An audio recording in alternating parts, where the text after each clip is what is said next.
O terceiro episódio de Gavião Arqueiro chegou, ele introduz a Echo de uma forma maravilhosa e ele também apresenta um personagem que estávamos aguardando ansiosamente, aquele personagem que foi muito apontado em rumores da série, ele realmente chegou e é sobre isso que a gente vai falar no nosso vídeo de primeiras impressões do episódio 3 de Gavião Arqueiro.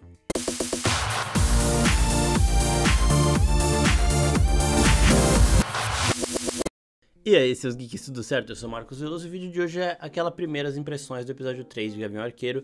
Então, antes de eu começar a falar sobre isso, eu quero avisar que tem spoiler. Se você ainda não viu o terceiro episódio, vai lá pro Disney Plus, assiste, depois você volta pra esse vídeo aqui pra entender tudo o que rolou. Também quero pedir para vocês se inscreverem no nosso canal e seguirem essas outras redes sociais para ficarem por dentro de tudo que acontece na cultura pop em geral. Bom, sem muita enrolação, a gente começa aqui vendo a origem da Echo, vendo o passado da Echo em 2007. Ela criancinha, muito fofa por sinal, e a gente vê a capacidade de observação dela, que é um dos poderes da personagem. Ela tá numa sala de aula bem criancinha mesmo, ela nasceu surda e ela está numa sala de aula sem linguagem de sinais, numa escola que não é preparada, justamente porque o pai dela não tinha dinheiro, mas mesmo assim ela consegue entender tudo. Ela tem uma leitura labial ali extremamente aprimorada e consegue ir levando. Então é a primeira vez que a gente tem um vislumbre dos poderes, da capacidade de observação da Maya Lopes, que é a Echo, né? E aí depois a gente vê também ela lutando quando criança com essa capacidade dela de observação, de ouvir aí as vibrações, tal, entender mais ou menos o que a pessoa vai fazer e antecipar os movimentos. É isso que ela faz nos quadrinhos e provavelmente essa será uma das grandes habilidades dela aqui também no CM. Ainda nesse flashback a gente vê ela conversando com o pai dela e nos quadrinhos o pai dela, ele é um dos capangas do Wilson Fisk. Tanto que quando ele morre em missão, o Wilson Fisk é quem cria a Maya.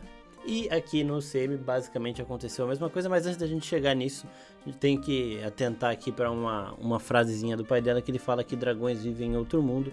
Isso pode ser referência aí também à raça dos dragões, que são realmente seres alienígenas ligados aos 10 Anéis. Como a gente já viu em Shang-Chi, que eles não sabem muito bem de onde os 10 Anéis vieram, que os 10 Anéis enviaram uma mensagem para um outro planeta, né? A gente tem que começar a atentar esses detalhes e aqui é um bem forte. Aí o pai dela, não sei se ele sabia do que ele estava falando ou não, mas dragões vivem em outro mundo, é uma parada aqui na Marvel, ela realmente acontece. Tem um planeta só de dragões, é de lá que sai o Fin Fang Foom, é de lá que sai os 10 Anéis também. Então isso daí pode ser pelo menos uma diquinha. Agora vamos falar do que interessa, do que vocês estão querendo ver nesse vídeo aqui, que é o Wilson Fisk. Como eu disse antes, nos quadrinhos, o Wilson Fisk cria Maya Lopes, a Echo, depois que o pai dela é morto em missão. O pai dela trabalhava para o Fisk, ele era um dos caras de confiança do Wilson Fisk lá, e o Wilson Fisk pega a Echo para criar depois que ela vira órfã. E aqui é basicamente a mesma coisa, a gente vê a cena dela na escolinha lá de luta, ainda criança, e o pai dela fala: hoje quem vai te levar é o seu tio. E aí a gente vê o Wilson Fisk sem mostrar o rosto, claro, a gente vê o terno todo preto, aquela mão e o som dele fazendo aquela, brincando com a Echo ali, com a criancinha, assemelha assim a voz do Vicente D'Onofrio, mas não dá pra entregar nada, não dá pra saber. Mas, se ele for o Vicente D'Onofrio mesmo, não tem essa parada de que ele vai vir junto com os personagens do multiverso de Homem-Aranha 3. Mas, sim, que ele já está dentro do CM desde 2007. Mais pra frente no episódio, o Clint vai explicar um pouquinho da atuação do Rei do Crime aí. Daqui a pouco a gente chega lá, mas focando nessa parte aqui, né? Um dos rumores que rolou do Wilson Fisk, antes dele ter sido confirmado, porque hoje ele foi confirmado, tá, gente? Aquilo é o Wilson Fisk mesmo, só não mostrou o rosto. É que a Marvel usaria o Vicente D'Onofrio, mas com um pouco de CGI para ele ser mais troncudo. Se vocês viram ele em Aranhaverso, vocês sabem que o Rei do Crime, ele é parrudão assim, em níveis além do humano, né? Então é capaz da Marvel aproveitar o ator, mas reintroduzir o personagem. Então é aquele soft reboot.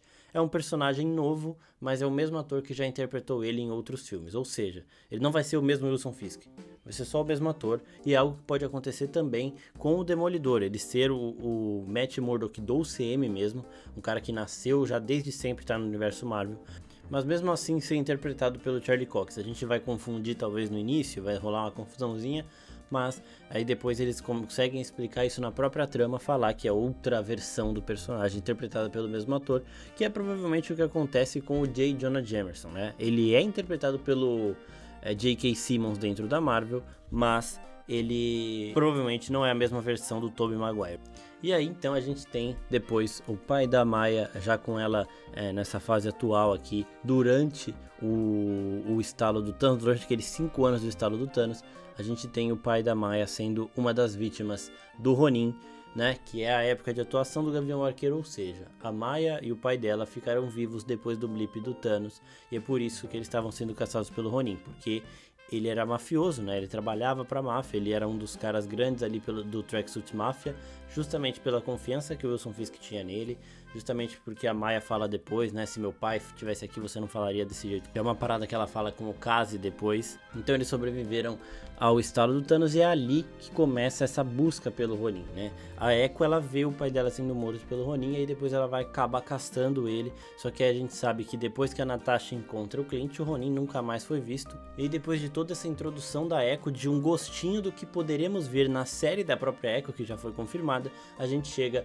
onde o episódio 2 terminou, com o Clint e a Kate presos ali naquele QG da Tracksuit Mafia, da máfia do agasalho. Confirmado que eles trabalham sim pro Wilson Fisk, depois o Clint até fala, tem alguém acima da Maya e é uma pessoa que você não quer se meter com. Mas antes, uma coisa interessante de ver é que a Maya realmente perde o controle quando se trata do Ronin, claro, completamente justificável, e que é a primeira vez que a gente vê a Kate Bishop assustada. Quando a Maya vai pra cima dela achando que ela realmente era o Ronin, que ela realmente matou o pai da Maya, né? Começa a enforcar a Kate realmente fica apavorada. Aquele é o primeiro, ela já apanhou, ela já se viu cercada por pessoas da máfia ali nos episódios anteriores, mas é aqui que ela fica extremamente assustada, tanto que o Clint fala depois, essa não é a hora de você ficar com medo, né? A gente olha na cara da Kate, ela tá apavorada e mais uma vez, méritos pra atuação da Hailee Steinfeld. E também falando de atuação, a gente tem que parabenizar também a Laqua Cox, que é uma atriz estreante, né? A Echo, ela tá estreando, ela nunca nem tinha sonhado em ser atriz e ela arrebenta aqui. A dramatização na hora que o pai dela tá lá morrendo e tudo mais, eu gostei demais também dela. Então, parabéns para as duas que vão arrasar completamente nessa série. Dá pra gente já ver por esse episódio que elas começam a se encontrar. Uma outra coisa legal pra gente falar aqui da Maya é que ela começa a aconselhar o Clint nessa parada de você não precisa de aparelho de audição, você vai ver que você tá melhor sem ele. E provavelmente essa relação dos dois vai evoluir, porque nos quadrinhos a Maya passa por essa virada, a Maya Echo, tá gente? Ela passa por essa virada e ela acaba assumindo o manto do Ronin, então ela também vira uma espécie de pupila do Clint Barton. Eu acho que isso vai acontecer aqui, eu não sei se ela pegaria o manto do Ronin, que é um manto tão pesado pra ela justamente, mas eu acho que essa relação dos dois vai evoluir com ela meio que ensinando ele a lidar com essa perda de audição. Então ela vai mostrar pra ele como sobreviver sem isso, né? Como aprender a aceitar isso que está acontecendo com ele naturalmente. Só que por enquanto eles ainda são inimigos e aqui é a primeira vez que a gente vê o Clint saindo do controle da situação. Desde o começo dessa série ele é visto como uma lenda, ele é um dos Vingadores, ele salvou a humanidade na batalha contra o Thanos, então ele sempre esteve no controle de tudo, né? Até o momento em que a Maya, a Echo, dá um chutão na cara dele aqui, e aí ele cai, ele perde o aparelho auditivo dele, ela estoura o aparelho auditivo dele e ele se vê fora do controle da situação rapidinho ali. Só que isso muda quando ele pega o arco e a gente vê que realmente ele é muito superior com o arco do que com as mãos simplesmente, né? Ele é o Gavião Arqueiro por um motivo e aí quando ele pega o arco ele realmente tá no controle da situação de novo, retoma tudo e aí ele dá um show. E aí a Kate já volta pra porrada de novo porque ela entendeu que o Clint falou pra ela, você não pode estar com medo agora, ela não estava mais com medo, ela já volta pra porrada e a gente lembra, tá bom, a Kate não é só uma menininha assustada aqui não, ela sabe o que ela tá fazendo também. E aí tem aquela perseguição do carro que já tinham mostrado pra gente antes. Uma coisa pra gente reparar aqui na Tracksuit Mafia, que eles ficam falando bro toda hora, é que o nome da empresa de fachada deles ali é Trust a Bro, né? Confie num bro. E é sensacional porque, mano, eu achei eles muito foda. Eles todo perdidaço lá, o cara pedindo conselho amoroso pra Kate. Eu achei sensacional essa máfia aí. Mas é meio difícil de pensar que eles são competentes, né? Que eles trabalham pra alguém como Wilson Fisk. Mas realmente a gente tem o Kazi ali, que é uma pessoa mais centrada. Até quando a Maya vai pra cima da Kate, ele segura ela, né? Ele aprendeu linguagem de sinais para se comunicar com ela. E ele também tem uma relação bem próxima com o Wilson Fisk. Antes da gente falar mais dessa relação, vamos falar desse enfrentamento rapidinho deles aí, porque a gente vê a sintonia do Clint e da Kate funcionando naturalmente. Ele não tá escutando nada do que ela fala, mas eles conseguem se virar ali na situação, porque os dois têm essa visão de arqueiro, então os dois sabem o que é melhor. Então, por exemplo, ele fala, seria melhor pra você se o carro tivesse virado. E ela fala pra ele, seria melhor pra mim se o carro tivesse virado. Eles falam isso na mesma hora, só que o Clint não tá ouvindo ela, né? E aí ela fala, depois o Clint fala pra ela e ela sabe que a sintonia deles tá boa lá. Então isso daí foi uma cena muito legal também. A gente vê um pouquinho das flechas do Gavião Arqueiro em ação também, foi muito bom. E a gente vê uma flecha específica da Pintec. A Pintec, pra quem não se lembra, é a empresa do Hank Pym, que é o Homem-Formiga original. É ele que faz a tecnologia do Homem-Formiga, aquela de diminuir, de crescer. Então é por isso que aquela flecha ela fica gigante, né? Porque o Clint pegou a flecha da Pintec e jogou em cima de uma flecha normal. Depois a gente tem a fuga deles clássica, mais uma vez mostrando a sintonia dos dois. O Clint, ele nem fala pra Kate pular, né? Ele só fala pra ela ir atrás dele, ela vai, ela já pula sem ficar com medo, até porque se ela fica com medo ia atrasar tudo, ele ia cair antes dela, não sei o que. Dá certo, ela segura no ar, que a gente tem aquela clássica posição ali do Gavião Arqueiro, que foi a posição que a própria Kate viu quando ela era criança. Na Batalha de Nova York de 2012, o Gavião Arqueiro ele faz essa entradinha aí. Depois a gente vê mais dessa relação se desenvolvendo, quando ela fala que tem que levar o cachorro pra passear, ele não escuta. Aí ele fala que ela realmente é uma grande arqueira, ela fica toda alegrinha. E depois ele fala do cachorro, mostrando mais uma vez que eles estão realmente em sintonia de pensamentos. A relação dos dois dentro da casa dela, quando ela sabe que ele tá sem o aparelho auditivo. E ela vê que o filho dele tá ligando e ela começa a falar pra ele o que tá rolando no telefone, o que o filho dele tá falando, também é extremamente emotiva e é muito boa pra reforçar essa relação que os dois estão construindo, que, como eu disse no nosso Nexus Room, é uma relação mais de irmão e irmã do que de pai e filho, que é uma parada meio Tony Stark e Peter Parker. Ali é pai e filho, aqui com a Kate e com o Clint é mais de irmão mais velho e irmã mais nova. Eles vão se ajudando dessa forma, ao mesmo tempo que eles vão se provocando, que tipo, a Kate ela não obedece 100% que o Clint fala, mas eles sempre se entendem. E agora vamos voltar naquele negócio da relação do Cassie com o próprio Rei do Crime. Quando ele tá conversando com a Maya, ele fala, é bom o tio não saber que nós estamos atrás do Ronin. O tio é o Wilson Fisk, que a gente vê no passado da Maya, que ele cuidava dela já desde quando o pai dela estava vivo, então quando o pai dela faleceu ele deve ter se intensificado ainda mais nesses cuidados como o pai dela, né?